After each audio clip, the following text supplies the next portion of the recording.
Mỹ đã xí hay chưa nguyên Mỹ không xí ai ai nó có biến này thì quê thọ đây mà ai thôi là không tiêu con chất cái lại cho người đang chơi với ba lại mua à không tập tập pin này ba lại mua á lại mua bay bán đây quay kia ở đây nha bay bán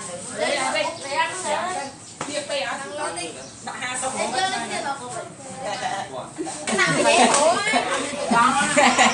này có nhảy ra bò đi có gì đó bạn nè bay đâu ba mua cái đây máy đi hả tới ca bay luôn bay đi bay luôn bay luôn bay ông đặt lại mà cái nạp và ra ăn ngon ăn mấy vậy nè ủa đi ọt ăn sao tao vô tay cam đi mua bia ra này thương anh chớ này vô mua chiếc nam nó đi vô đi bánh cái này đây tục mà thi không này tục anh tục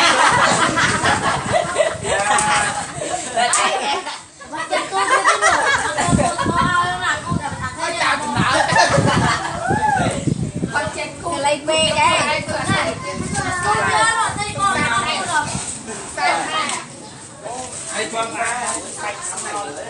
ta ta mỏng mắt một cạnh đi mà ở đây có cạnh nó đấy mấy cái này sao đi ấy thằng nam ca thì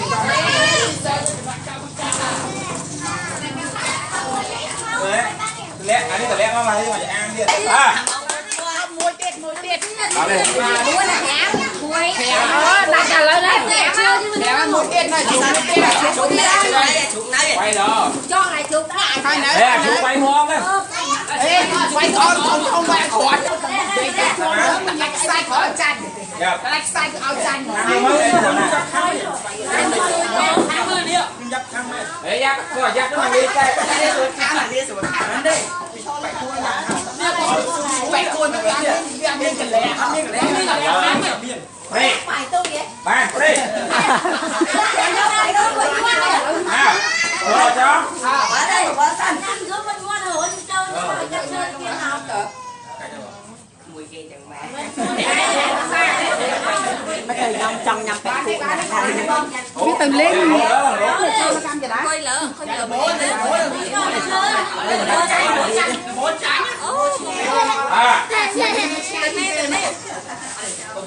đây hai người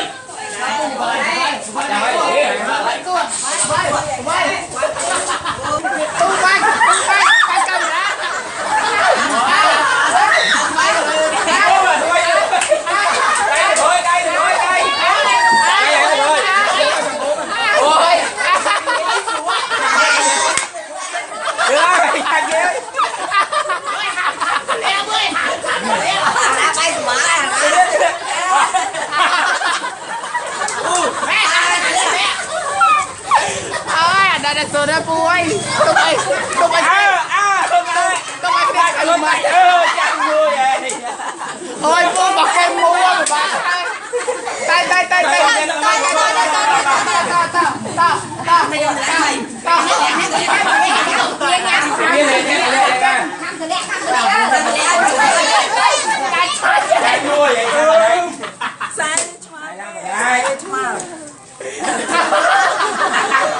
Trang của bạn đấy.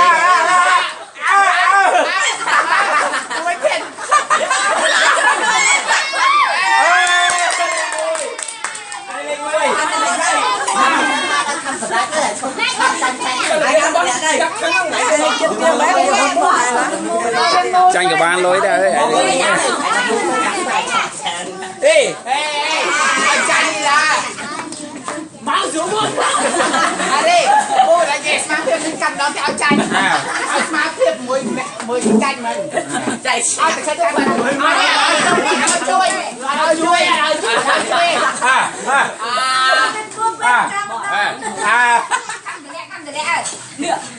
Cùng kia cùng đi.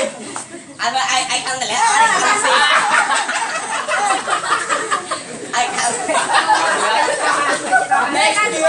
đây. Anh pes. công vui mày cô như vậy ê lùm vợ lấy gì à đi nhưng mà mi hội Được rồi, bây giờ là vợ mình tên đôi tí lứa này đấy mà tụi bạn gõ nhạc này cho nó hơi bay gom bay gom gõ nhạc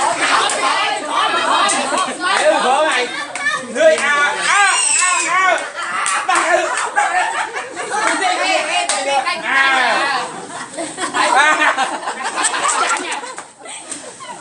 ôi dù mày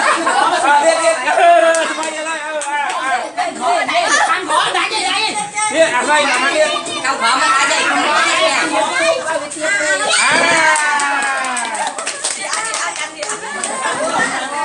đi mui à ra đi quy à thằng này bây giờ mong người mua nè ấy là con hiếp ấy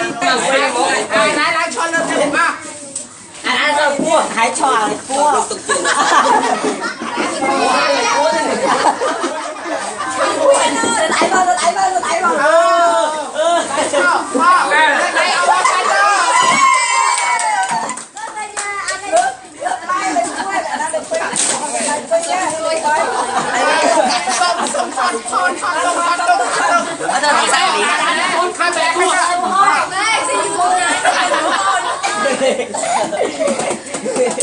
anh tìm cái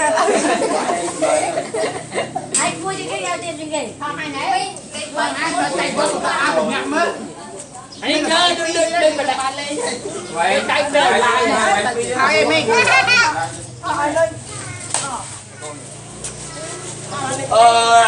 nè rồi đi tay tay với nhau ơi hiện sao bao đây đặt rồi anh có cái chân lên thì hộ cả anh điều cái ôi